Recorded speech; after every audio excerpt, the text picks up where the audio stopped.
తెలంగాణ పులిబిడ్డ అప్పటి నుంచి ఉన్నా నేను. అది అది తెలంగాణ అది అది వినండి. లైన్ ఒకసారి అనండి ఒకసారి. తెలంగాణ పులిబిడ్డ నిన్ను మరువబోదు ఈ గడ్డ, ఆ! నీ మాటే తుపాకీ తూట నననన్నననన్నన అని ఒక పాట ఉంటది. ఆయన జైలు నుంచి వచ్చేటప్పుడు అన్ని మీడియాలో ఏశారది. అప్పటినుంచి అది గూడా నాకు అప్పుడు కేసీఆర్ గారి గవర్నమెంట్‌లో ఇతను రేవంత్ రెడ్డి మనిషి అని హ్మ్. చెప్పి నా మీద కొంచెం అది ఉండే అప్పుడు. దానివల్ల మమ్మల్ని ఎక్కడ గూడా సమైక్య ఉంటదన్నా అట్లాంటివి ఉంటదా? నేను మీకు చెప్తున్నా శివన్న. అంటే నాకైతే ఏ భయం ఉండదు. ఎవరినైనా డైరెక్ట్ చెప్పేస్తా. హ్మ్. సమైక్యాంధ్ర గవర్నమెంట్‌లో జన్మభూమి లాంటి ఒక కార్యక్రమం చేస్తే చాలా చిన్న పిల్లోడిని నేనొచ్చి చంద్రబాబు నాయుడు గారితో అవార్డ్ అందుకున్నా. ఇది ఎప్పుడో 20 సంవత్సరాల క్రితం. కరెక్ట్. హ్మ్.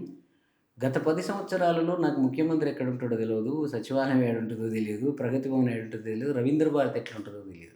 ఛా! తెలంగాణ బిడ్డని నేను. తెలంగాణ బిడ్డ అంటే ఏదో 4 కోట్ల మందిలో ఒకడిని కాదు నేను. 4,00,00,000 మందిలో ఒక 10 మందిని తీస్తే పాటగాళ్ళను, సినిమా ఫీల్డ్‌లో ఉన్న ఒక నలుగురు మ్యూజిక్ డైరెక్టర్లను తీస్తే మొదటి వరుసలోనే ఉండే మనిషిని నేను. కరెక్ట్. అలాంటి నాకు ఎక్కడ కూడా ఒక కనీస గుర్తింపు కాదు కదా! ఒక ఇన్విటేషన్ కాదు కదా! ఒక తెలుగు సభలు పెట్టారు, ఏదో ఉత్సవాలు చేశారు, చేశారు, ఇది ఎక్కడ ఏడ జరగలేదు. నేను అనుకునేది అదే. మరి నేను రేవంత్ అన్న నాకు పాటలు చేశాను కాబట్టి నన్ను ఈళ్ళు పిలవట్లేదేమో.